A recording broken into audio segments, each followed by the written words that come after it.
Jest po 7:00, wstaliśmy. W sumie wstaliśmy wcześniej, bo chcieliśmy robić zdjęcia wschodu słońca, ale jest pochmurno, więc stwierdziliśmy, że idziemy jeszcze spać. A teraz co?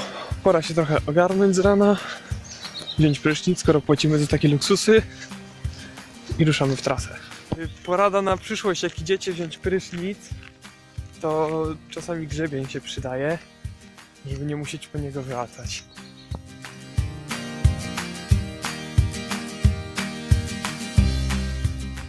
Ogarnęliśmy się, już składamy namioty powoli. Ten już złożony, tamten zaraz będzie. No bo musimy wyruszać w dalszą podróż.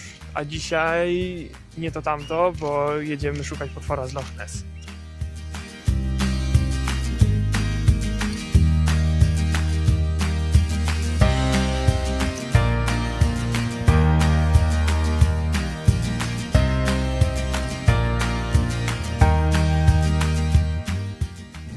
Ogarnęliśmy się, ruszyliśmy i jedziemy.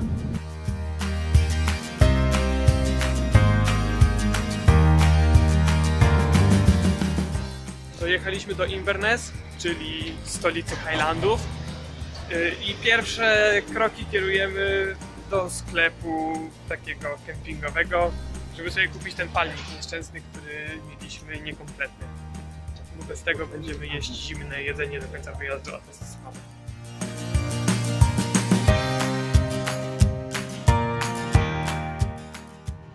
Wielki sukces, udało nam się kupić nowy palnik, więc teraz będziemy mogli jeść porządne obiady jak porządni, cywilizowani ludzie. Słońce wyszło. I słońce wyszło, a w prognozie było, że ojej, deszcz, smutno i słabo, a tutaj się okazuje, że codziennie słonecznie. I dobrze, że wziąłem okulary przeciwsłoneczne. O! Pomogło. Tak jak mówiłem, jesteśmy w Inverness, który jest stolicą Highlandów, czyli jednego z regionów Szkocji. Tutaj za mną widzimy zamek w Inverness, o którym za chwilę. Najpierw może trochę o samym mieście. Miasto Inverness zostało założone nad rzeką Ness, która wypływa z jeziora Ness, do którego będziemy jechać. Natomiast samo miasto zostało założone w okolicach XI wieku przez króla Dawida. I ten zamek, który widzimy za mną, a o którym wspomniałem już wcześniej, został zbudowany w 1847 roku. Jak widzimy, jest różowy, bo głównym budulcem był różowy piaskowiec i został zbudowany na zgliszczach zburzonego wcześniej XI-wiecznego zamku, czy tutaj jakiejś fortecy obronnej, która stała w tym miejscu, właśnie w centrum miasta, na wzgórzu.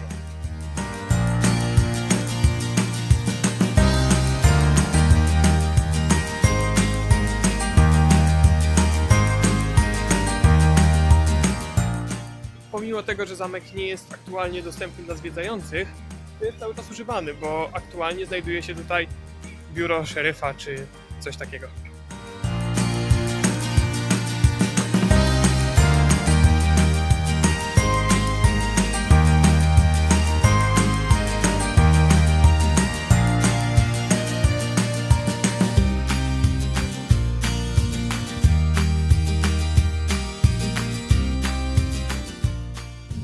Przed chwilą widzieliście, była chwila przerwy, zatrzymaliśmy się, żeby zobaczyć zamek Urquhart, który jest prawdopodobnie jednym z najbardziej znanych, najczęściej odwiedzanych zamków w Szkocji.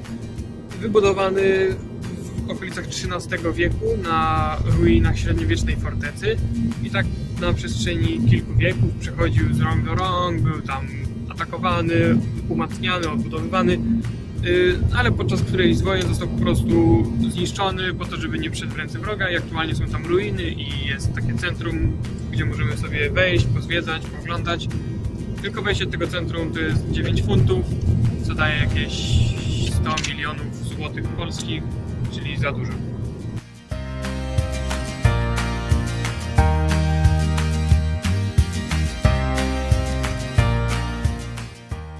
Dobra, jesteśmy przy jeziorze Loch Ness. W sumie to nie jest poprawnie, bo Loch oznacza już jakby jezioro. Czyli jesteśmy przy Loch Ness. No i co? Zaczynamy chyba poszukiwania potwora. Pierwsze wzmianki na temat potwora, który rzekomo mieszka w tym jeziorze, pochodzą już z VI wieku.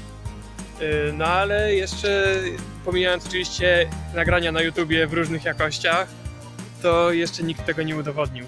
Natomiast znaleziono w tym jeziorze różne rzeczy, na przykład w czasie II wojny światowej wpadł do niego bombowiec, który został jakiś czas temu odnaleziony. Loch Ness ma 38 km długości i miejscami jego głębokość dochodzi nawet do 230 metrów, co sprawia, że w tym jeziorze jest więcej wody niż we wszystkich jeziorach w całej Anglii. Kurde, widzicie?